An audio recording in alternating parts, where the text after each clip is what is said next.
Shalom, a paz do Senhor Jesus Cristo, mais uma vez aqui para trazer mais uma reflexão bíblica da palavra do Senhor Jesus Cristo. Livro de Marcos, capítulo 4, versículo 41, fala assim: por que sois tão tímido? Ainda não tem fé? Mais uma vez repetindo aqui a passagem bíblica. Por que sois tão tímido? Ainda não tem fé? Esse é o versículo que eu quero trabalhar nessa manhã. Por que sois tão tímidos? Ainda não tem fé? Uma pergunta que Deus fez aos discípulos ali naquela grande jornada missionária. Mais uma vez quero trazer essa reflexão dentro desse texto, porque me leva a entender, a compreender mais uma visão voltada a esse texto. Porque sois tão tímidos, ainda não tem fé? Os discípulos já havia muito tempo que andava com Jesus, muito tempo que já tinha andado com Jesus, e ainda não conhecia o Deus que servia. Para nós recebermos a bênção, segundo esse texto, nós precisamos chegar do outro lado. Se nós não chegarmos do outro lado, não temos como ter vitória numa realidade. Porque por esse texto vemos que muitos querem obter sucesso, obter resultado em tudo que faz, mas como é que vai obter resultado? Como é que vai obter sucesso se não chegar do outro lado? Enquanto você não chegar do outro lado, você não vai obter sucesso, você não vai obter resultado. Você precisa chegar do outro lado. O outro lado significa o fim da linha, aonde você quer chegar. Só que quando você chegar lá, não é ainda, vamos dizer assim, não é o fim para você parar de maneira nenhuma, porque muitas vezes as pessoas estão correndo para subir os seus degraus da vida, seja ministerial, seja profissional, seja um sonho, um objetivo, e quando chega lá, se estaciona. Não quer mais saber mais. O final das coisas não é o início das coisas ainda. Se você olhar dentro de uma linha, de um raciocínio maior, o final das coisas é o início. É o início. O início não é o começo, o início é o fim. Porque quando você chega lá que obtém um resultado, aí é que você vai começar a executar aquilo que você quer na sua vida. Então, dentro desse texto eu consigo ver, com essa pergunta que o Senhor fez aos discípulos: por que sois tão tímidos? Ainda não tem fé? Foi a pergunta. Lá no final do versículo, já o versículo 41, fala assim: e sentiram um grande temor, e diziam uns aos outros: mas quem é este que até o vento e o mar lhes obedece? Então, você vê que os discípulos não conheciam ainda o Deus que servia. Então, observe só, você quer ter sucesso, mas como que você vai ter sucesso se ainda tu não conhece o Deus que você serve? Ah, pastor, mas eu já aceitei Jesus. Você aceitou Jesus por emoção, você aceitou Jesus por impulso muitas vezes, mas não quer dizer que você aceitou Jesus que você já conhece Ele de imediato. Isso vai levar tempo você ter um conhecimento mais profundo com Deus. Os discípulos já tinham muito tempo que andavam com o mestre, mas ainda não conheciam essa parte de milagre, essa parte de poder nesse sentido. Passou por muitas coisas, mas os discípulos ainda não conheciam a fundo o Deus que servia. Pode ser que você tenha já há bastante tempo que serve ao Senhor e ainda não conhece Deus suficientemente para quando as tempestades da vida chegarem na sua vida, para quando as ondas desta vida virem sobre o seu barco, você verdadeiramente agir como um servo de Deus.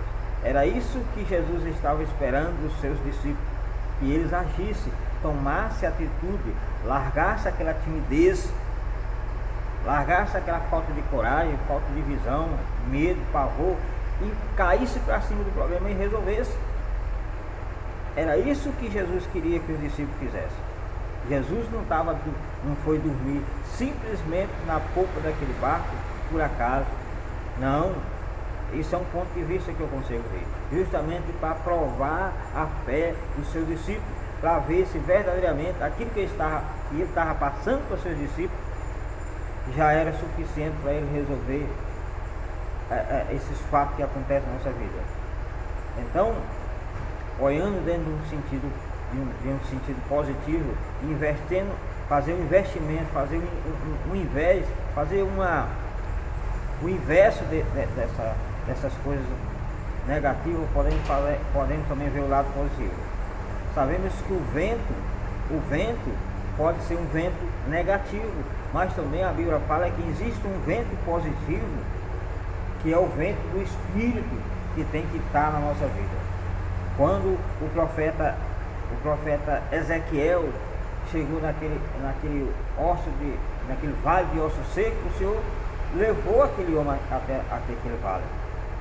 E aí nós vemos o sopro, vemos o vento do Espírito dos quatro cantos e soprou sobre aqueles ossos secos e eles vieram a ter vida. Na nossa vida também nós precisamos de um vento. Não esse vento que o mundo vem contra o nosso barco, mas o vento do Espírito que precisa estar dentro do nosso barco. O barco sou eu e você. Sou eu e você. Então, esse tipo de vento, ele é viável estar na nossa vida, que é o vento do Espírito, que entra dentro do nosso barco. Esse vento que vai limpar, que vai purificar, que vai tirar toda a sujeira da questão do nosso coração. Que o barco, a polpa do barco, é o nosso coração, que precisa de limpeza, mas para limpar precisa que o Espírito de Deus entre no sentido de vento e sopra do nosso coração para poder limpar toda a mazela, tirar toda a mazela do nosso coração, a timidez, o medo, o pavor, tirar tudo. Então nesta manhã eu quero trazer uma visão voltada à questão do vento. O vento, diz que o vento batia sobre aquele barco, mas o vento desta vida que queria destruir o barco. Mas existe o outro vento, que é o vento do Espírito, que tem que bater no nosso barco e verdadeiramente entrar no nosso barco sabedoria. Aqui também fala que as águas enchiam aquele barco, as águas desta vida enchiam. Quer dizer, que as águas desta vida, que as águas negativas, nós não vamos aceitar que ela venha levar a pique o nosso barco espiritual. Então, existe a água do Espírito que nós devemos deixar que nos encha. O que a Bíblia fala é que essa água, ela jorra para a vida eterna, assim como Jesus estava falando para aquela mulher samaritana, que a água que ele desse para ela ia beber e jamais teria sede. Então, é esse tipo de água que nós vamos deixar que nosso barco encha, fica cheio, que é o barco da nossa vida. Porque se nós estiver cheio desta água, que é a água do Espírito, com certeza a água é para purificar, a água é para limpar, a água é para tirar também sujeira da nossa vida. E fazendo assim, vai fazer com que a gente venha a ter sucesso. E nós vamos chegar do outro lado. Para chegar do outro lado da vida, nós temos que deixar que o vento do Espírito entre no nosso barco. Segundo, deixar que a água do Espírito entre no nosso barco. E terceiro, que Jesus esteja na polpa, esteja verdadeiramente desperto, não dormindo na polpa do nosso barco, que é o nosso coração. Jesus tem que estar acordado, tem que estar atento a tudo que acontece. Então, nós não devemos deixar que Jesus durma, Jesus venha cochilar, venha tirar uma soneca na questão do nosso coração, porque se tirar, verdadeiramente, aí vem o vento contrário, vem a água contrária sobre o nosso barco.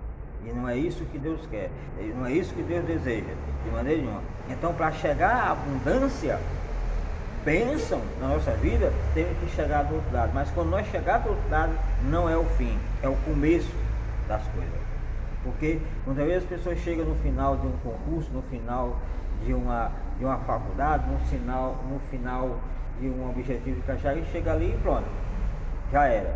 Ou o pregador muitas vezes chega já chegou num patamar maior e ainda não é o fim.